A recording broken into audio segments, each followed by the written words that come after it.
Veja vocês, a esquerda percebeu, isso tem 100 anos, tá? Você vê que as coisas na esquerda, elas não acontecem de uma hora para outra. O Dirceu falou, eu penso 8, 12 anos, mentira, ele pensa 20 anos, ele pensa 30 anos, entendeu? A esquerda começou a perder visto quando ela perdeu a capacidade de fazer isso, mas ela tinha uma capacidade imensa de fazer isso até meados do século passado. Então, há 100 anos atrás, mais especificamente durante um conflito no mundial chamado Primeira Guerra Mundial, que foi chamado de Primeira Guerra Mundial, a esquerda sofreu um abalo do seu sistema, a esquerda comunista, o movimento comunista, né?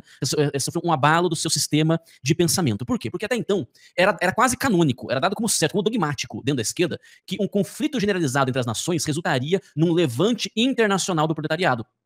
Eles tinham isso quase como certo, né? Que se as nações entrassem em conflito, o proletariado da Alemanha, o proletariado industrial da Inglaterra, o proletariado industrial da França, da Prússia, não, Prússia era a Alemanha no caso, da Áustria, enfim, todo o proletariado, né, se levantaria em uníssono, né? Como classe internacional que era. Essa era a percepção da esquerda até a Primeira Guerra Mundial. Bom, não preciso nem dizer que isso não aconteceu. E a esquerda foi pega de calça curta, né? Os comunistas foram pegos de calça curta. Assim, meu Deus do céu, o que aconteceu? Foi na tentativa de tratar essa questão que surgiu o Gramsci, que surgiu a Escola de Frankfurt, né? Então era o quê? Era começando a pensar a estrutura da sociedade capitalista, não com aquela forma dogmática, aquela forma piramidal dura, o que pensava Marx, né, e Lenin, etc., né, não daquela forma mais dura, mas de uma forma mais fluida, né, ou seja, você tinha aí a influência não só de uma base econômica, né, mas também outras categorias de oprimidos, outras categorias ali que acabavam contribuindo para a manutenção da sociedade capitalista, né. Chegaram a um ponto, inclusive, de relegar, né, tirar os trabalhadores da oração segundo plano, né. Então isso aconteceu bastante, né, isso aconteceu muito fortemente na Escola de Frankfurt, né. Aí eles perceberam o seguinte, a Escola de Frankfurt, né, mais até do que Gramsci, né. Gramsci ainda conservava aquela estrutura de burguesia e proletariado, né, no pensamento dele, aquela chave principal ali, né. Mas a Escola de Frankfurt pensava o seguinte, bom, eles perceberam, né, uma coisa que é fácil de perceber, o proletariado não é classe revolucionária, o trabalhador não é classe revolucionária, né. O pessoal tira sarro do pobre de direita, mas o pobre é universalmente conservador. Por quê? Porque o pobre tem muito a perder. Entendeu? Em qualquer situação, né? O cara que é o pobre, que ele tem uma brincadeira, né? Eles chamam de pobre premium, né? O cara que é classe média baixa, né? Que é o trabalhador, porque o pobre mesmo, né? O de Marredeci não é trabalhador, né? Ele tá fora do mercado de trabalho, de maneira geral, né? Mas o cara que é classe média baixa, né? Esse cara, ele tem muito a perder. Ele tem a sua casinha que ele suou para conquistar, ele tem a sua família, que é o amparo que ele tem durante momentos de dificuldade, ele tem a sua religião, que também é o amparo, né? Não digo nem só a religião no sentido, né, de amparo espiritual, mas às vezes a própria comunidade religiosa mesmo, né, que atua como amparo também em momentos de dificuldade, em momentos de necessidade, etc, né? Então o pobre, ele não pode ficar brincando, né? Então o pobre, ele é naturalmente conservador, ele quer conservar o pouquinho que ele tem. Quem tem liberdade para ficar, né, elucubrando, né? Quem tem liberdade para fazer isso aí, em geral, não é nem o rico, é o filho do rico, né? Esse cara, né, tanto faz, ele vai falar de 50 gêneros, ele vai falar de legalização de qualquer coisa, ele vai falar, enfim, né? Esse cara pode ficar elucubrando à vontade, entendeu? Não vai o dia de amanhã para ele tá garantido, né? A semana que vem, o mês que vem, o ano que vem, né? O resto da vida dele estão garantidos, pelo menos na pensamento dele, né? Isso pode mudar, mas isso aí, né, para ele tá de boa. Então, assim, a Escola de Frankfurt entrou dentro dessa onda, renegou de fato o trabalhador, né? E começou a se amparar numa outra classe que eles perceberam, essa sim é revolucionária, porque ela não tem nada a perder, melhor dizendo. Ela não tem nada a perder. Que é quem? É o bandido, é o viciado, enfim, é aquilo que o Marx chamava de lumpenproletariado. Entendeu? Então, o lumpenproletariado é que virou, eles perceberam isso, né? O lumpenproletariado, que o Marx tinha um certo desprezo para essa galera, né?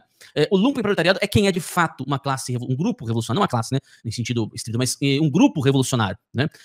E aí toda a teoria revolucionária da Escola de Frankfurt se fundou em cima dessa percepção. Vamos começar a falar do lumpenproletariado. Aí escreveu-se Eros e Civilização do Marcuse, que é basicamente uma forma de você dizer que a moral sexual da sociedade cristã, ela era repressiva, tendo em vista, né, a necessidade que você tinha de fomentar o lumpenproletariado sexual, né?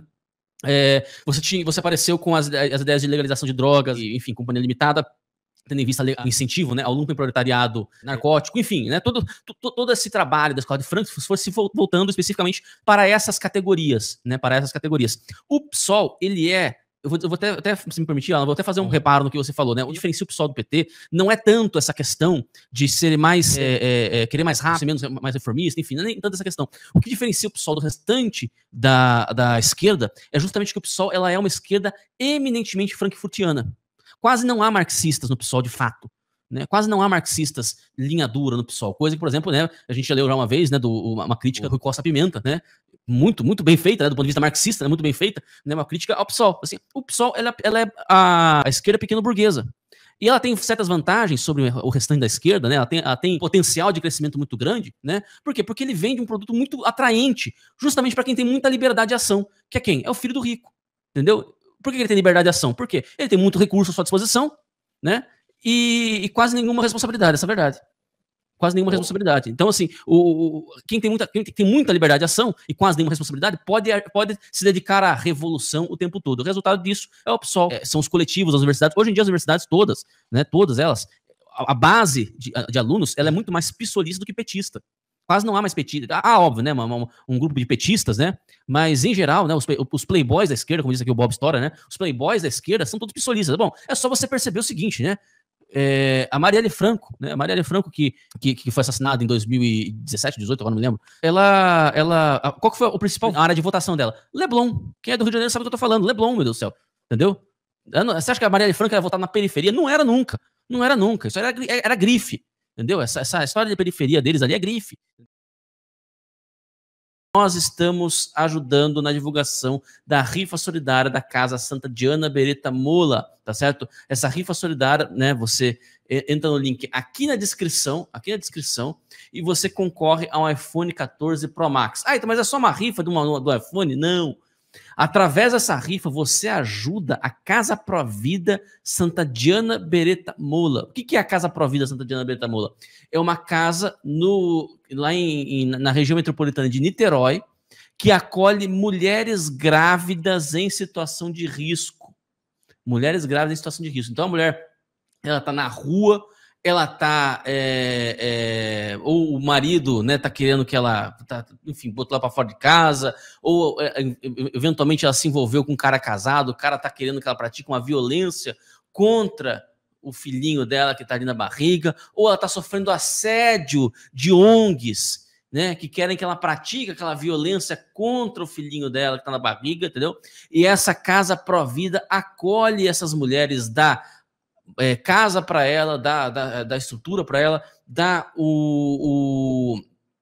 alimento, enfim, dá uma moradia para ela, dá assistência médica, assistência psicológica, assistência espiritual, né, e assistência social, para que ela consiga, né, ter o filho dela e para que ela possa se reinserir na sociedade de maneira correta, de maneira digna, de maneira cristã.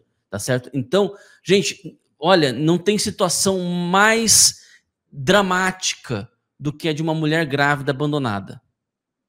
Não tem situação mais dramática do que de uma mulher grávida abandonada. Então, eu quero muito que vocês ajudem. Através da rifa que está aqui na descrição, aqui é o primeiro link da descrição aqui, você adquire um número. Eu estou dando 2 oportunidades para você.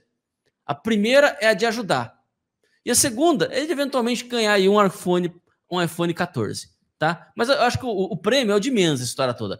Mais importante disso tudo é você poder ajudar, você poder, né, contribuir com a rifa. Se você já contribuiu em algum momento, entendeu? Você já contribuiu em algum momento, contribua novamente. Contribua novamente. Se você ainda não contribui ainda, não conhece ainda a Casa Provida, acesse o link aqui de baixo da descrição, tá certo? E conheça, tá certo? É muito importante. É realmente, olha, um pedido que eu posso fazer para vocês agora é isso. Ajude a Casa Provida Santa Diana Beretta Mola através da rifa, que está aqui embaixo.